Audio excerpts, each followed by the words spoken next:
Street cred sports. Street cred sports.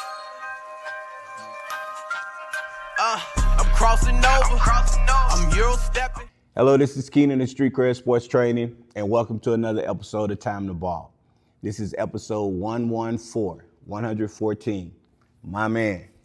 What's up, people? No jersey. Williams. No jersey today. No jersey today. I only have one, but I tell you what, football's hot right now. Yeah. Man, it's college and NFL. It is brewing. And I bet you that jersey, you send it to the cleaners. Oh, I have to. Yeah, you're not watching that on. You're not watching it on Delicate. Nah, because sometimes my washing machine decides to do what it wants to do. So can't do that for sure. All right, how you been, man? I've been all right. R.I.P. to my teethers. All right, so for those of you guys that don't know, I described it was either 92 or 93, 1992 or 1993. I was in the gym. Phil Crocker, 6'8", was setting the screen during the summer, when we do the workouts and stuff. Mm-hmm. And as I turned, I caught the elbow right there. And I was mad. And then he looked at me and he said, you know how Phil talk. He like, man, it ain't my fault you little. Yeah, that's it. And I was mad, but then I was like, you know what, you're right. Like it was what. So I've held on to my teeth. I didn't think nothing about it. It was, blood and stuff. You keep going. And like over the years, I start to see my tooth start to move like this. Mm-hmm. And I was like, man, I'm good. I'm not trying to do no, fashion magazine, so I'm good. And then about 3 months ago, I woke up and then it was like really loose. I thought it was gonna fall out. Mm-hmm. So I was like, man, it's time, time to go ahead and take care of it. And so, I had to take care of it. And the wildest thing is you don't realize how important your teeth are when you're talking. Because anytime I say something with the letter F, it changes everything. First time I said something, and I was like, oh my God, I was like, I can't even talk. Yeah. So I've been going through it, just getting used to it. I'll get all of the, either partial implant or bridge or something. And they do that fairly quickly now. Yeah. So, I'll take all the jokes. I know all the jokes are coming, but hey, I'm good with it because this is life, and you got to go through it. Absolutely. Before we get started, I also want to say shout out to everybody who was commenting on our segment that we had. Oh man, that segment was amazing. Yeah, I appreciate the support. Yeah, it was in my head. All week. Mm-hmm. The 5 and carry over to 1. That was hilarious. Hilarious. And it is like the weirdest thing with the internet and social media is you'll have 6 people. I'm not saying it was 6 people on ours. Mm-hmm. You have 6 people make the same comment and not understand that, number one, this is like a 40 second clip of maybe a 5 to 8 minute conversation. Mm-hmm. So like they was like, oh, well, you don't know football and stuff. And, well, what are you going to do with that? And I was like, dog, like you didn't, I said I gave a bad example when I was explaining how it was, right? Because it was, it was just kind of like I'm going there. Mm-hmm. But I don't take it like, I'm not the one to give it like, oh, you know what, and start going after people. I comment because for me, it goes back to, back growing up, you're in the hood, at the court, or you're hanging out with your boys. Mm-hmm. Not everybody agrees. Right. So you start arguing and stuff, and it's good now. Sometimes those arguments can lead to fisticuffs or worse, sure. But I enjoy it. So even the ones that were like a little outlandish, I appreciated your comment. I saw those, but I think if you listen to the whole show. Yeah. And even, and I'm not even saying if you listen to the whole show, you're gonna agree with me. You still have a disagreement. You'll have an understanding. But you don't know football and stuff. Like I started to say, okay, all right, what are we running? We're running sweep to the right. What are we doing? 8 wide. 7 wides, whatever it is. And sometimes they can get confused with, they may have been thinking that you're saying that's the rule now. Right. They did get on me about my coughing, so I got my, they're like, hey. It's like Unc needs the water. Call me Unc, man. I ain't been called Unc. That's the first time I've been called Unc. They're like, man, Unc needs some water. Unc need a cough drop. Hell wrong with him. I was like, ooh. It was hilarious though. Yeah, I really appreciate it. And then I'm like, well, should I? Because like I've seen people that put stuff out and people get on and they're debating and they're going at it. Oh, yeah. And they don't really ever comment. And it's like I wanted to kind of engage them, and you did a good job. And thank them. But it's like, I start thinking like, damn, like I'm not saying it's going to be like 400,000 comments. Right. But if it was to get a lot more, am I going to still, respond? So, but I enjoyed it. I had time to do it. But yeah, I appreciate that, the good and the bad, except for my boy Yogi. I don't know what my boy Yogi was doing. I might have to screenshot Yogi's thing and put it up there and be like, man, what was you talking about? I'll bust your ass on the court. Yeah, man. All right, so let's get on.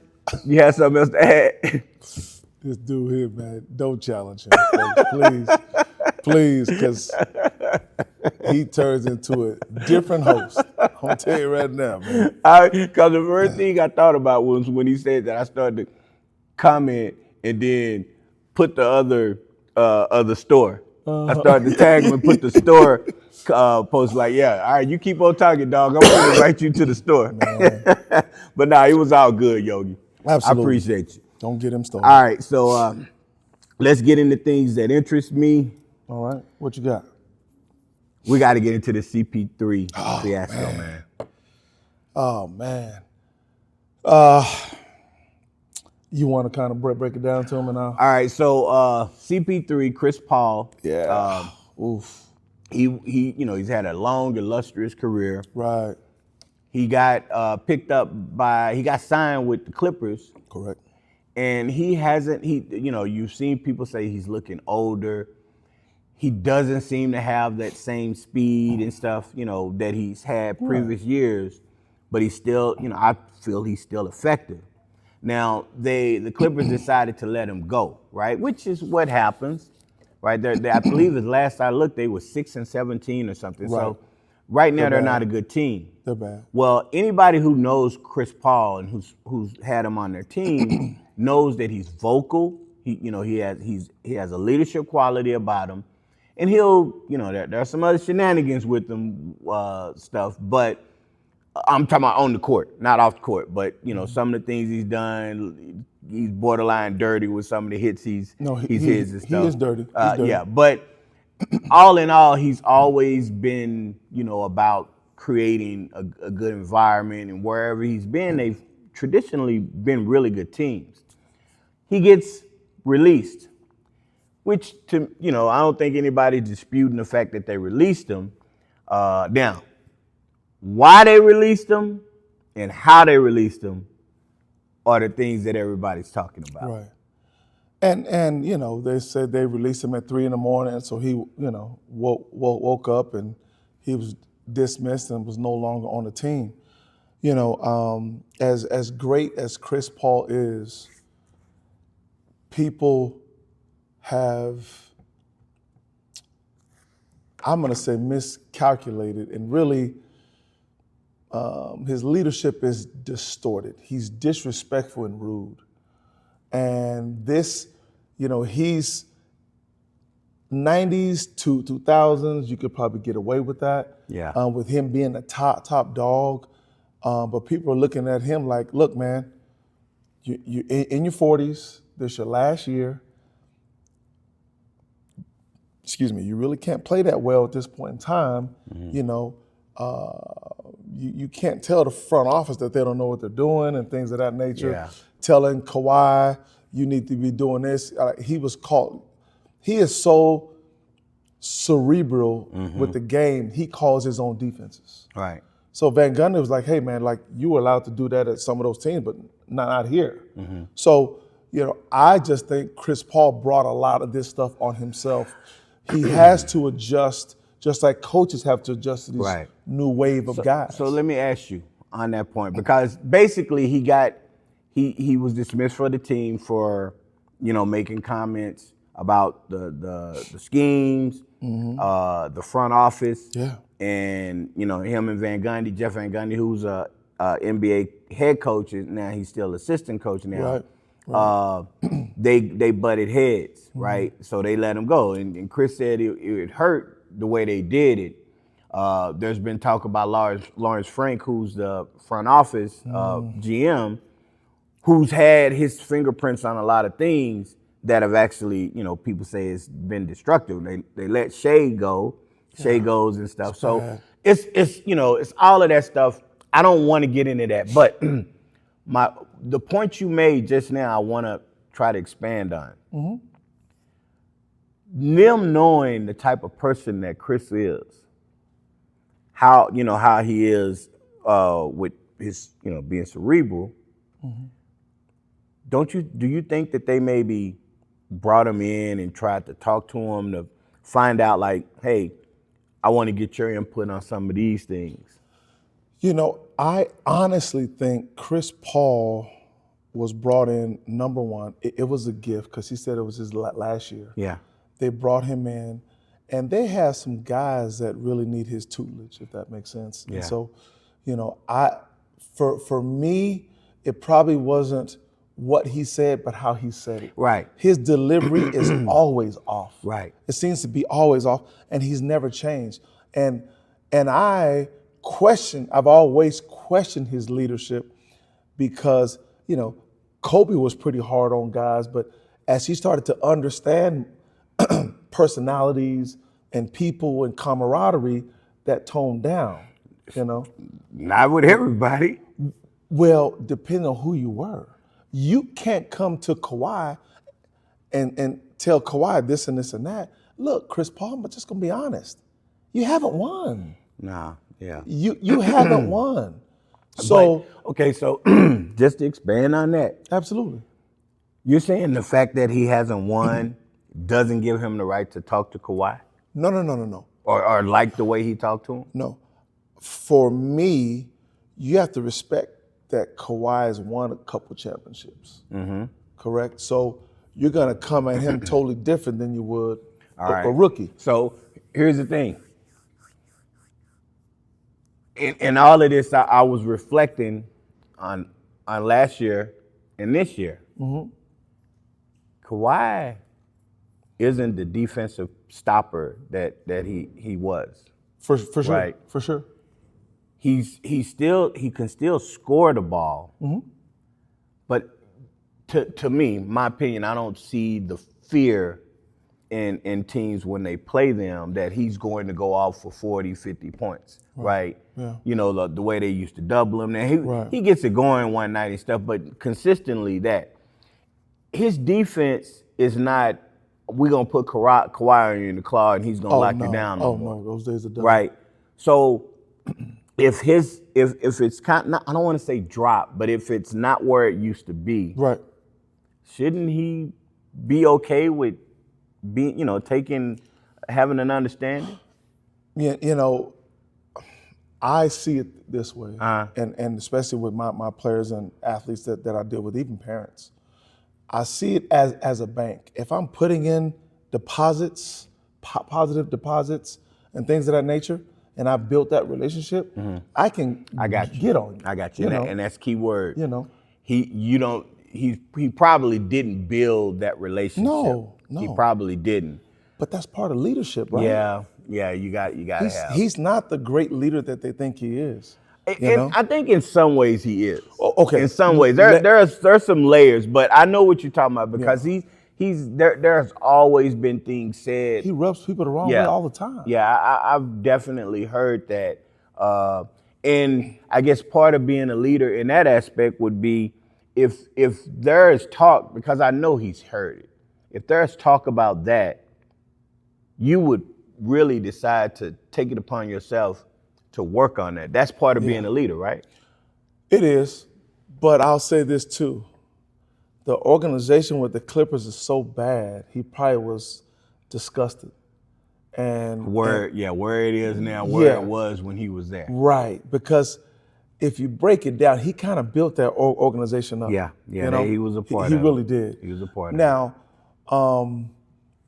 I just think he can be super helpful. He's just changed his approach, his delivery. I think he's a wizard at pick and roll. I think he's taught many players that, but how he's teaching it is the problem for me. Now, you 40 plus years old, you going up to you're probably the 9th best player on the team, maybe 10th. And you're going up to talking bad about the front office and it's. Do you think he might have came in like, I built this, came in with the like he left. He came back like he left it, so he had that cachet to go. Yeah, and usually when you go to a team that's, as we say, sorry, they sad, you feel like you can speak more and be a little bit more harsh to get folks going. But the biggest problem with the Clippers right now is the front office guy. Man, he's made some bad choices. I think he needs to go. He's been around forever. And there's something going on with him continue to get jobs. He know where the bodies are. He got pictures on people. Something. That's what they always say, man. He know where the bodies are buried. He really wasn't that good of a head coach, when he was with the Nets. Was he there? He wasn't the head coach when they went. No, who was the head coach when Scott. they went? Scott was there. Scott. Yeah. What about Ty Lue? I like Ty Lue. Anybody that can tell LeBron, I got this. I like Ty Lue. I think Ty Lue is a player's coach. But at the same time, I think Ty Lue's hands are tied. Because, there was the 520 podcast was talking. And what's his name? Guard that played with the Hawks. Trey? No. He's retired now. Joe Johnson? The little guard that cracks all the jokes on the podcast. They got his own pod. Him and the three. I hadn't seen that one. Yeah, his name's on the tip of my tongue. But he was saying how Ty Lue really wanted him to come to the Clippers. And the guy in the front office was like, hey, man, we don't need him. He's not valuable. He's not going to bring anything to it. I mean, it would have changed the trajectory of his career and Clippers. Oh, he was with the Hawks when they, He been Milwaukee at the Hawks. I can't think of his name. He's got a brother that played in the league. Yeah. So I have to look him up. I'm sorry, people. So while you're doing that, do you see any similarities between Doc Rivers' career, in a sense, and a section of his career with Ty Lue? Like they both won, a NBA Finals. They both had coaches that won a championship. But since then, their ability to get, produce really good teams is starting to drop. Like because with the Clippers, you're waiting, that they're going to be really good, and they just have been average. Well, and the guy was talking about Jeff Teague. Jeff Teague, yes. Yeah. So if I had to bet my life on it and had to choose one of those coaches, I'm taking Ty Lue every time. Right. Doc Rivers is a phenomenal person, but he cannot function, I think, with today's players. That's just my thoughts. Yeah. I mean, when you've got Giannis that wants to leave, I mean, you have to know why he wants to leave. It's the coach. I think Giannis has been wanting to leave even before. I think that was the icing on the cake. When they stripped that team and sent people the way they did and brought, saying, oh, we'll bring this star with you, as opposed to understanding the cohesiveness. You just had injuries. That's all you did is you had injuries, right? Yeah, but I mean, I don't think Ty Lue and Doc Rivers are in the same category. I wasn't. I was just talking about from you won a championship, and you're still a face because people respect that you won the championship. But then if you look at his years at Milwaukee, obviously he comes in, he didn't get a chance to build it. The Clippers, he was there and they were good. They were, but they never got over the hump. Well, with Philadelphia, they were good, but they never got over the hump. Now with Ty Lue, was at Philly, huh? Yeah. Ooh. Ty Lue, since he left, he had him in 4. So I guess weird because he had him in 4 straight finals with Cleveland. Yeah. LeBron leaves. Obviously, there's going to be a drop. Of course. Right. So there's a drop. So there's no shade or anything on him. But since he's been with the Clippers, maybe it's just the Clippers. Maybe it's the Clippers because it's just you hadn't seen him get over the hump. To me, if you're gonna get on LeBron, you gotta get on Kawhi. Yeah, absolutely. People don't get on Kawhi because he's quiet. Absolutely. Right? So Kawhi Leonard is a problem. I would do an amnesty. I would do whatever I could to get him gone. Because I feel he plays when he wants to. He plays when he feels like it. And that's getting old, and now he's got the little shadiness where ever since his uncle started being in the mix, I just thought it was all bad for him. Look, I think we all had that cousin or relative that you be like, oh God, he's over here. But in their family, so I got a couple of them. Looks like we probably lost some subscribers. Somebody really like, man. You gonna talk about me? Man, we ain't said your name. Yeah, exactly. We ain't said nobody's name. But you know who you are. Come on now. All right, so it's a fascinating thing. What would you do in that situation with CP3? You're the coach, or you're in the front office. I would have, knowing how strong of a personality he is, knowing his history, I would have brought him in when we signed him. Now I don't even know that maybe they did that, but I would have brought him in, sat him down with the coaches to kind of talk to him and tell him, look, this is what we need from you, right? And say like, we know your value, we know what you bring. Be transparent with him, and get a feel and say, look, we might even look at trying to transition you to staff next year as a coach, maybe something. Yeah, I wouldn't have picked up Chris Paul. I would because you got a lot of guys that are sensitive on the Clippers. Harden don't like Chris Paul at all. But that's fine. It was a disaster waiting to happen. That's fine. It should have got Russell Westbrook. That's but and put Harden. Even if you bring Russell Westbrook, you still need to have that talk with guys like that have been stars. You're right. I think they at least deserve to have a sit down because if there is a conversation, a good conversation with the coaches and head coach and everything, I don't think you have this pushback in these incidents with him and Jeff Gundy. Yeah, but I think if you bring Russell Westbrook in to start and put Harden at the 2, so he's not logging so many minutes, it's fine. But another problem they got is they let Powell go. Yeah, he's killing in Miami. That was bad because he was a candidate for most improved player or something for this. And a lot of times he was a leading scorer. Yeah, he was killing.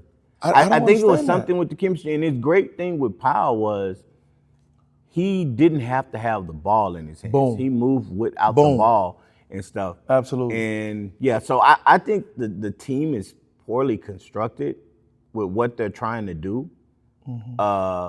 And it starts at the top, though, okay? You got to blow it up. It starts at the top, though. Yeah, you got to blow it up. And you keep trying to put Band-Aids on a broken leg, a severed arm. Band-Aids ain't gonna help, man. Yeah. All right, so let's move on. We're going to go to the next topic, and we're going to get into the college football playoffs. Now, they're going to be announcing the actual format. Right. I feel like every year, even though you went from 4 teams to 8 teams, Right. now to 12, you know, you're still having to have more teams complain about getting in. Yeah. Right? Oh, that well, was we coming. beat this team. We had this record against this and this. Here's my solution. Okay. Now, it needs to be tweaked because there are some other, you know, things that go. I didn't have a chance to put up a chart and do all of this. I think they should go with the NFL model. Okay. Because how many years have you heard people complain about this team, this NFL team should have been in the playoffs? You don't. It is hard. So let's look at a particular conference. They might have 16 teams in, right? My solution is, number one, you take only the 5 power conferences. Okay. Right? I like that. You only 5. Now, in this Power 5 conference, you cannot play anybody that's not in the Power 5 conference. I see what Right? you're saying. So, like, you know, No cupcakes, huh? no, Alabama can't, and I'm gonna use UTEP as an example. Oh, Texas, they can't play UTEP, right? They can't. You have to play yours. Now, you have to break it down. The way I was thinking off the top of my head is you have, Power 5 conference, you have however many teams, whether it's 10 teams in one, you know, division, right? So if it's 5 conferences, maybe you have 10 divisions, hypothetically. Okay. And you have however many teams are in those divisions. You take the top 4 teams. And here's why. Because of the fact that they're not playing all these other teams, they're playing each other more, right? You play them at least twice. Yeah. You play them at least. You're in their division. You could probably lower the amount of teams, because that's the thing. You play them once, and then if you beat them, something happens. You beat them, then like take who was it for the ACC? Miami. They lose one game in their division. Right. They don't get a chance to play, but they have the best record in that division. That's weird. So you have to figure that out. Some of those teams in the Power 5 conference might have to go. I agree. I mean, for me, there's going to be a problem regardless if you have 16 teams, 20 teams. It's going to be a problem. Oh yeah, it's going to be. If you're going on the model of like the NFL model, you have all the calculations and stuff. Yeah. We don't go on that strength of schedule stuff because you're all playing each other. You have to go off the strength of schedule because sometimes the ACC may be weak, and you have to. I think you have to do strength of schedule. I'm like you. I truly believe it's got to be the power conferences. Yeah. If you're going to get an automatic bid because you won a conference, your record's going to have to match those that are kind of. So like the discussion is coming on there. I don't want to look to see who's in. Duke wins championship, ACC championship. Right. They were 7-5, now 8-5. They can't get in. If they don't get in, They can't then get in. you're saying that the conference championships don't matter. They don't matter. They don't? Not if you're 8-5. But they Can't get in. there. I don't care. Yeah, that's what I'm saying. They're there. So because of one team, I don't even know There's who gotta be a Miami. stipulation. I don't even know who Miami lost to. I think they lost 2 games. No, Miami lost to. Who did they lose to? No, not Notre Dame. No, I'm beat talking Notre about Dame. in their conference. How in is their it? conference. How is it that in their conference they? But Duke, James Madison, and teams they can't. You have. I mean. Okay, that's right. They lost to SMU and That's Louisville, right. right? So Okay. that's what doomed them. You lost in your conference, so you don't get. But do you not think that they're the best team in that conference? To me, man, we just got to be honest and understand who the best teams are. I think you really have to. Strength of schedule matters. Yeah. It matters. I think you have to do strength of schedule. I think 1, 2, 3. I don't believe that the Power 5 should not play non-Power 5s, because what you do to a school like UNLV, UTSA, like those are money games. Those schools help their program. Right. I know what you're gonna say. Right, I know. Grocery but, store style. I know, but so like, let me give you an example. Okay. ACC has 17 games. I mean, not 17 teams. Right. Right. Right. Okay. Why not have, and this just came to me, why not have ACC West and East? Okay. So you have 2 divisions in there, and you know, they like SEC has SEC, I think. They have 2 divisions. Yeah, 2 divisions, I right? believe. And those divisions, and I'm sure they have it as well. I don't think I'm reinventing the wheel, but let's say you have 2 divisions. You pretty much play everybody from your division, right? So let's say if it's 8 teams, you're gonna have at least 8 games. Now you can play out of your conference 2 or 3 games, but it has to be a Power 5. Okay. When they go, you know, those divisions, boom, you get the top team or the top 2 teams in those divisions. Those 4 teams represent the ACC. But what if that division is weak? It doesn't matter. Just the top 4 teams in ACC. Yeah. Okay. Yeah, that end up on the radar. Think like about that. it. Which is the weakest division right now in the NFL? Oh yeah. The NFC South. NFC South. I'm yeah. sorry, baby. I'm sorry, baby. It's bad. Right? And I know we had one year where Seattle had was 7-9 and they went to the playoffs. Yeah. Right? That's an anomaly. You don't have that as much. But you have that weak division. They only are going to get 1 team in. I honestly don't have too many issues with how they have it now. People are gonna complain regardless. But when it was 4 teams, 5, 6, and 7. right, no, I get that. But what I'm saying is because I think the BCS with the computer stuff, that element of it was coming through the computers, I think that made it easier.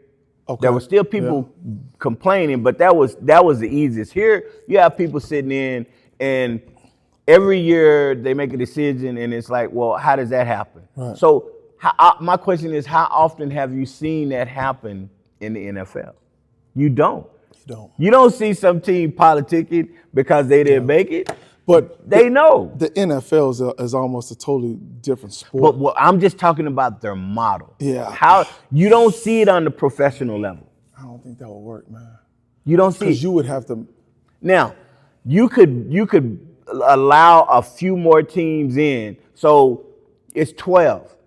I think if you went 24 teams, that's a lot. But if you went 24 teams, you might have 25, maybe number 26 complaining, but nobody's really listening to them. I don't think you can have 25 teams or 20 teams or 24 teams because, like, the season's gonna end. That's fine. Look, man. This ain't about academics, man. This is about money, right? And this is about if you want to see the NCAA does 68 teams. You don't want to see 1 in 24 play. You don't want to see You that. see it during the year. You don't want to see that. You see it during the year. But you don't want to see that during the playoffs. I'm not saying it has to be 24, but I'm saying because in 2 years they go 16. Right, but like right now we have, it's the top 25 coaches poll, right? And the media, AP top 25 and stuff. All of those things get skewed. You get rid of those, and if you're gonna have the college playoff, that's the only top 25 that matters. Excuse me. Because if you have an AP top 25 and the college football playoff top 25, and the teams don't match, those people are gonna be like, hey, we're top 10 in the AP. Yeah, dog, but you top 18 in ours. So you have one of those polls, and you just let them play whatever. There has to be a number where you're not gonna have people complaining. Yeah. Well, what if they took out, because you got some teams playing more than others. SEC championship game, they're playing one more game than others. Like and that's cool. Notre Dame situation has to be fixed. That independent, I used to like Notre Dame. I was not messing with Notre Dame. Now I'm messing with Notre Dame again. But the thing is they have to be in the conference. That should be a rule right there. Now, if you're not in the conference, you need can't to get pick. in. You need to pick. I get your whole tradition, but this is new, man. You know what? Notre Dame, look here, get out of here. You ain't no different than no other team. Yeah, you got to get in the conference. Yeah, stop it. You got to get in the conference. Yeah, all that you got to stop. Yeah, if you're not in the conference, you don't need to become. You get in the conference. You're number 35. Yeah, jump in the ACC right now. But I don't care. I don't care if you finish undefeated. They're picking and choosing their opponents and all that. Stop all that, man. They got to pick a conference. Why did they get preferential treatment? Like, I know why, but that's not shouldn't be the core reason why. And it's one thing because you would think other teams would start. I know there was one time where people were mentioning the fact that, man, they're not even a conference, but it hasn't been. If it was something that all of the Power 5 conferences came up and said, either you join the conference or you're not going to be able to participate in it. They'll get in the conference. Yeah, for sure. I mean, look. The basketball team is in the in the conference. Something that one of those. So I mean, look, Notre Dame, look. You don't do that well when you get in anyway. So stop begging. Hey man, they made it to the championship. Stop begging, man. And they got Smidak. That's all right, but they made it. Please. And you're wearing Under Armour. Enough said. Oh, why are you going after Under Armour? Man, come on. Curry know what's up. I figured we were going to have a segment. Yeah. He was going to go after somebody. I don't never know who it is, but today is Under Armour. I mean, come on. I got people's feet hurt. I got players call me all the time. Hey, man, I got a pair of Under Armours that I wear just, for comfort. And come to think about it, I have had my Achilles and ankle issues. Hey. Nah, I'm just playing. Hey. I'm getting old. Stay away from Under Armour. All right, so we're gonna take a quick break, and then we'll be back. All right, we're back, and as you can tell, no coffee or anything spilled. We weren't arguing or anything. Everything's good. Sweat, that annoying. He's gotten comfortable. Like, before he wouldn't challenge me as much. I could see him some wheels turning like he once challenged. But like since he got his since the paperwork was signed and the ink was dry on that contract, he challenges me more, and I love that. Well, hey, listen, when you're on probation, you gotta, you don't want to be let go for cause. You gotta be careful. You can't do a Chris Paul. You gotta watch your mouth. So when you're on probation, you gotta watch your mouth. He was on probation. For sure. So they terminated him for cause. Hey, I understood. Hey, I knew the assignment. All right, so this first topic comes via one of my good coaching friends. Okay. Coach Russell. He he's always tuning in a podcast. Shout out Coach Russell. He's living in OKC. He used to be the Isleta coach. Oh yeah. So I know who that is. He always messages me and everything, when we're talking about the, certain things on the podcast. Uh-huh. And he mentioned the I don't even want to say the error, but I'll say the implementation now of a different way of using pick and roll. Because some teams are going to these jumbo lineups more, right? NBA starting to get bigger because the Golden State model didn't only work for Golden State when it did, right? Right. It's not working for a lot of these teams trying to go small, so they're going back to traditional lineups.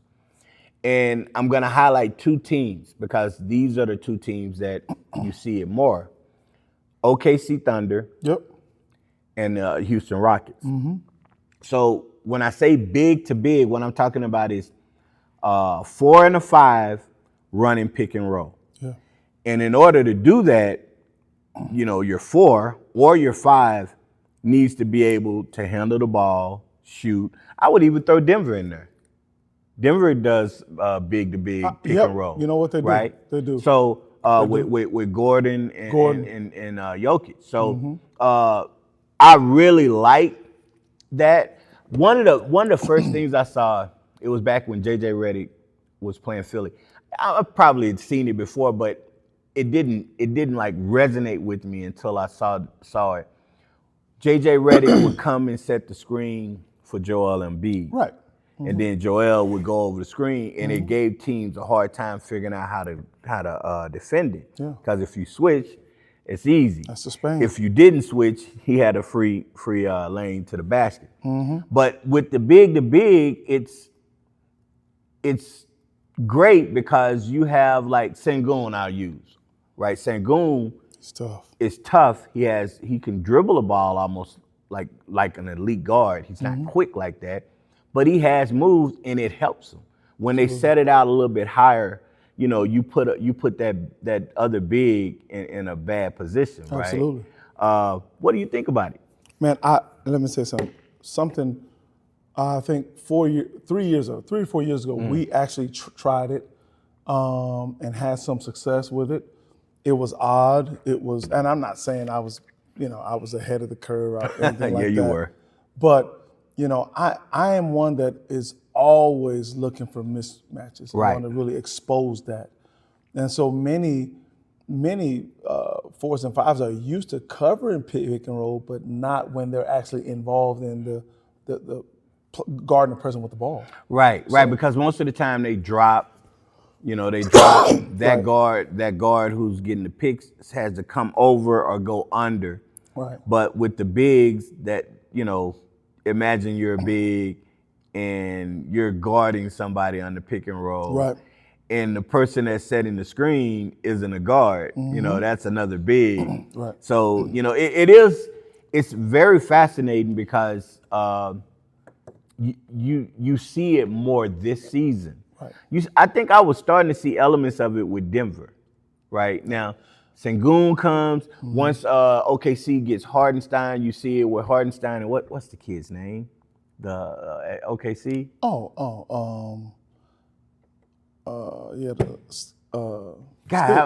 Sticks. I'm sorry. I'll pull it up. But you see him running it a little bit more with Hardenstein, with them. So it's really good that you have a different dynamic. Yep. And it allows this team to do something. Makes it tough to guard, man. Yeah, because you got to scout for it. Absolutely. And who's to say that they might not use elements of like KD? I don't even think a KD would be considered a big in that instance. But imagine him and Sengun. Imagine like him and Sengun running that screen and roll. And they do. Yeah. And sometimes KD screens. Yeah. And pops. Yeah. So I really like it. I really appreciate you, Coach, chiming in, supporting, and giving us really good content because it's like you've seen it, but like when he mentioned it, and I was like, yeah, you know what? That's starting to be a thing because it's probably over the last 2 years that you've seen it more. Multiple teams. Chet Holmgren. Oh my God. Got the commercial and everything. The biggest thing is the help side is irrelevant. Yeah. If you have a small guard, it's irrelevant. Yeah. And then you got to guard those shooters. Yeah. So, if you don't guard that and I come down and I catch, I'm doing whatever I want. So, yeah. So I think gotta have those bigs. Gotta have a skill set. Yeah. Now, gotta be able to dribble, shoot, and pass. So let me ask you, Luka and Aiden, is that a big to big? It is because of his size. Size, yeah. Yeah. Yeah. But why isn't that? Do you feel that combination is as successful as the other combinations? Well, you're talking about Luke and KD. They're going to be successful just a skill set alone. Right. I mean, I think people are almost like you were saying a couple weeks ago. They're almost scared to guard Luka because you don't really know what he's going to do. You don't want to bump him because I think the kid is strong. I don't think he's that strong like that, man.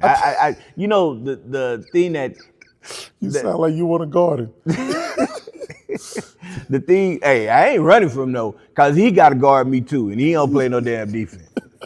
But the thing with him, and Coach Russell pointed out when I mentioned that, he's like, OKC ain't afraid to guard him.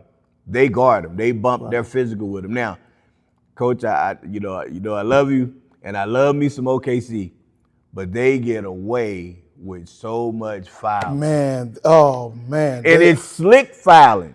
It's slick. Sometimes it's not. I mean, they're slapping, they're bump. I mean, it's.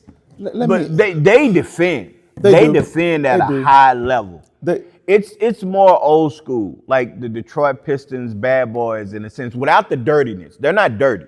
They're not dirty. No, but but Dort and Caruso get away with a lot. yeah, they do. A lot. They gamble so much. A lot. But they are great. I love the fact that I said it 3 years ago that they were going to be a team that probably won a championship at some point because they had all the pieces. I didn't think they would because I didn't know JJ Dub was gonna blow up like that.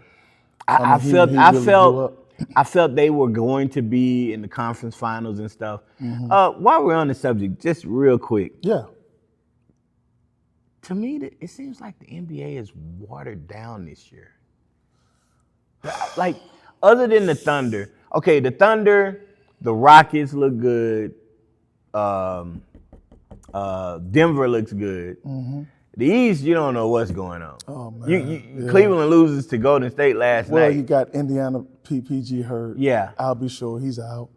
I'm sorry. I'm sorry you said I'll be sure. It took me back. I'm sorry. Yeah, he's out. JT's out. Tatum's out. Yeah. You know, so It just doesn't feel competitive. Like I watched the game. Like I watched the Lakers and a little bit of Lakers in Boston, and I'm like, it's not the same. Huh? yeah, I like the Lakers, you know, have a good record, but I don't think that they're a really good team when they play really good teams. To me, I think the league is trying to transition the older guys out and bring in that youth. Yeah. If you look at OKC, they got fresh legs, they got youth. Yeah. And so I think they've done a great job of getting younger, and when they got younger, they developed their talent. Yeah, yeah. So Lakers have to get younger immediately.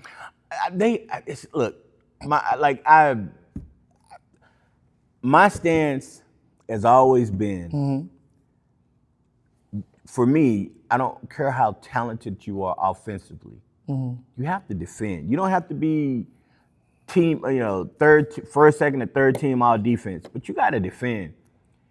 And Luka, he shows flashes where he'll defend, but they still go at him. And when they lose, when he's scoring, he's talking.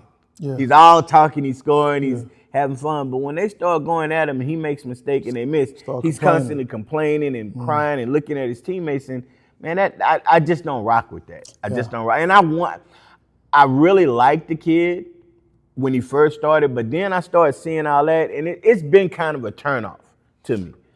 Yeah, I think he has gotten better, and I just think he needs to be 1% better every game. He has been better. He still complains, but it's not as bad as it was. Right. But when you get traded, that happens sometimes. Yeah, that's As true. Chris Paul. That's true. Gets sent home. But yeah, shout out to Coach. I do love the big to big pick and roll. Let's go with it.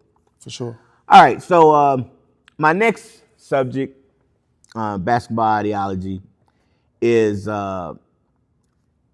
as a trainer, having players that you train, that you've seen, that you have grow, or from your standpoint, coaching players younger that you have talent, but it doesn't work out and they don't play past high school.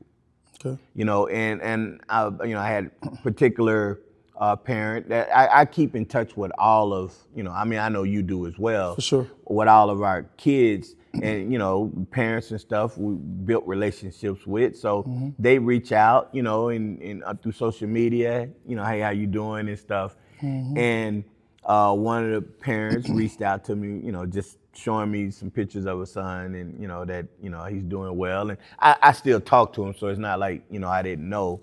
But it just I felt so bad because I thought that to this day, I think that kid should have been on a college roster somewhere, lower level. I feel he had a skill set, and not just because I've trained him, because I've trained lots of players, and there are players where it's like, yeah, you know what, middle school might be the end of your career, high school might be the end of your career, elementary might be the end. Not, I'm just joking when I say elementary, but those kind of things happen. But I really think in this day and age, the high school you go to and the quote unquote team that you play on, travel and stuff, it really starts to matter. I mean, it really does, and I'm not trying to pub up Team Fusion or anything like that, but you've got to be intentional about fit. Yeah. And here's the deal, and then you have to renegotiate, or I don't want to say renegotiate, but you have to understand the dynamics of fit when you looking at a college. Yeah. It's important. You can go to the wrong college and it can take away your love or take away your thirst to play. I just think players, and I'm not saying your player, but I just think sometimes people don't want to struggle. They don't understand there's blessings when you're in the struggle. Coaches want to know how tough you are. Can you get through adversity? A lot of these 500 companies, Fortune 500 companies, are hiring athletes now. And people are like, hey man, I didn't play sports, but hey, I'm smart. Well, yeah, but you hadn't went through things. Right. Yeah. You're gonna work hard. You've watched yourself grow and get better. And you're not gonna be stagnant when you get better. Right. And the adversity piece. Yeah. You've gotten over hurdles. So, I I know in this town, in this city, I don't want to call it a town, in this city, people don't make it because they get caught up in distance. It's too far away and all those variables. I've seen it happen a lot. I want to play close, but that's not a fit for you. And so you have to go where there is a fit, whether that's 8 hours away or 10 hours away or whatever it is. More and more kids are starting to do that, which I was very proud of this last year. Yeah. But you have to, and you've done a great job with this, especially at the high school level, is advising families on what kind of high school program that they're going to. Yeah. Because most aren't prepared for it. Yeah, it's so many different layers. Like we could spend 3 hours talking on this because everything you said is true. The only thing that gets me riled up is when you have those situations where it's adverse. So I'll give you a quick scenario. Had a player who was supposed to play in the game. They've been playing and stuff, and then the coach tells the player, well, the player doesn't play that game, right? Then apparently the coach says, well, I'm trying to see how you gonna take things, something like that. It was kind of a, they wanted to see how they handled what you call adversity. Yeah. And my question was, It's a cop-out. yeah, so it's like I get exactly what you're saying, and anybody who comes through these doors know there ain't no sugarcoating it with me. I will give you the real. I will tell you, look, sometimes, because I have to go see you play, sometimes I can say, look, you know what? Yeah, that person ahead of you, you're gonna have to get better than them, right? Sometimes the coaches, they have favorites or they don't like this and that. It's all of that stuff. I just wish, and I don't want to say everybody has a fair chance, but I just wish that it was just about putting the product on the floor and letting the product decide. No, too many agendas, man. Right, Too many agendas. that's been now.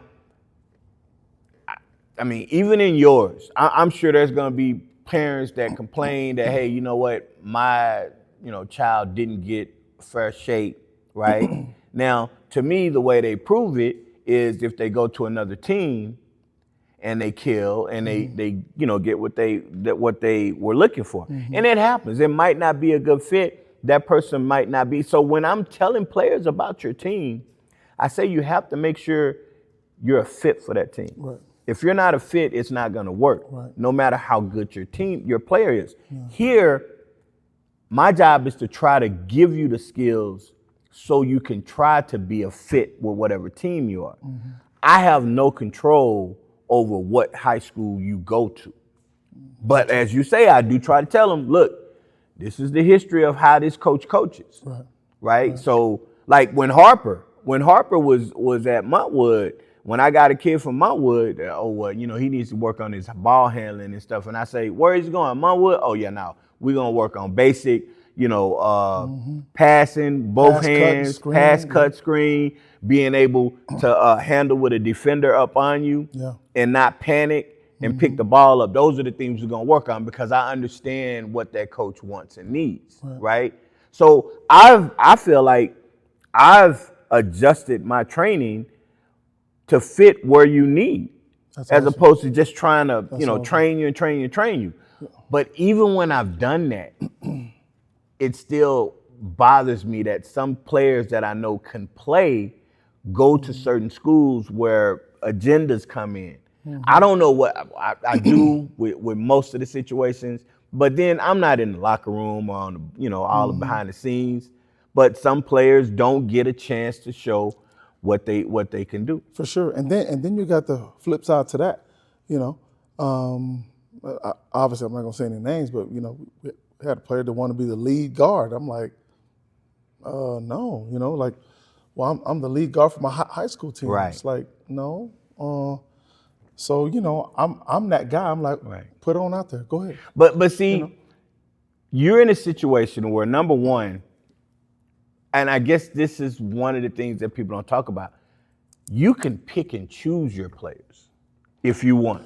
Yeah. If you want. But to that point, this kid wasn't even the point guard on our high school team. Yeah, but what I'm saying is, you don't have to pick that player. Oh, I up. got you. I see what you're saying. Yeah, you can pick and choose. You don't have to pick that player it's not up. a situation where I get what I get. Right. In high school, as coaches, because you was a high school, you have to take what you get and then try to make it work. And for that, I get that. I understand that because I've seen what some schools have to deal with. For me, it goes back to, having a little bit more conversations and being a little bit, but I know we always different. That's what we should have on the You Done Lost Your Damn Mind is conversation on that. Because every time we get there about, being transparent, you always tell me like, man, we don't have the time to do that and all of that. And I get that. Well, I just think it need to be about kids.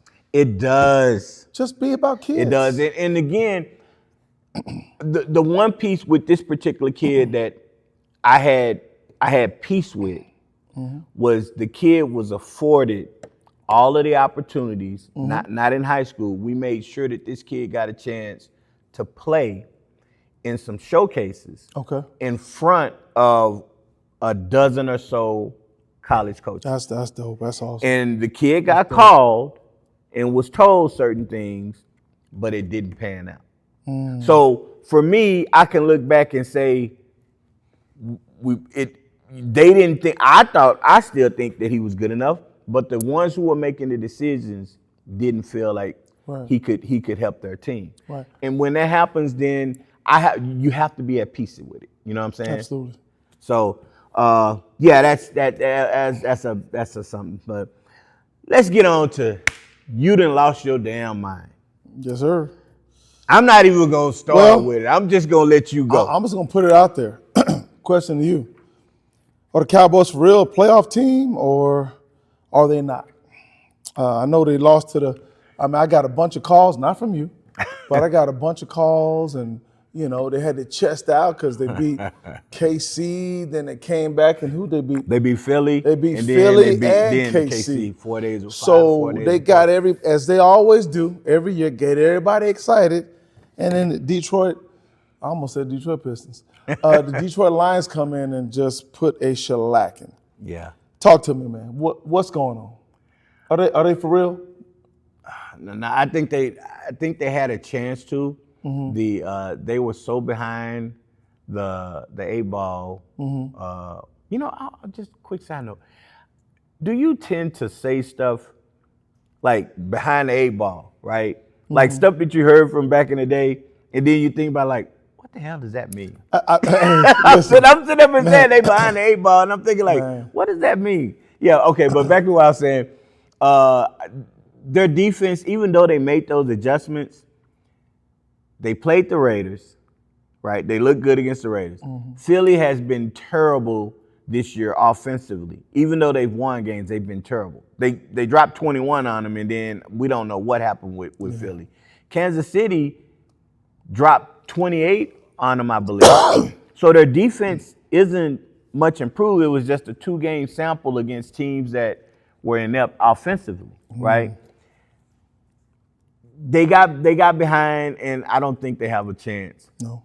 It's going to be too much to have that loss against the Lions pretty much put. Now, The Lions are tough, though. yeah. Now, I think their only path, obviously, is for them to win the division. And I think Philly has to basically collapse. If Philly collapses, then they get in. But if they get in, who they gonna beat? Offensively, they're good, but once these teams, like the teams start to get a better beat on them, I mean, everybody now is just stopping the slant, and we gotta revisit the Pickens thing, because that was the George Pickens thing. Because well, I guess we have a few minutes to talk about it. Yeah, they were getting on him about effort, right. and they were showing the routes. What bothered me was on First Take, Cam was talking about watching film through the eyes of players versus, average everyday people. And he was saying, if you watch the eyes, this, and this.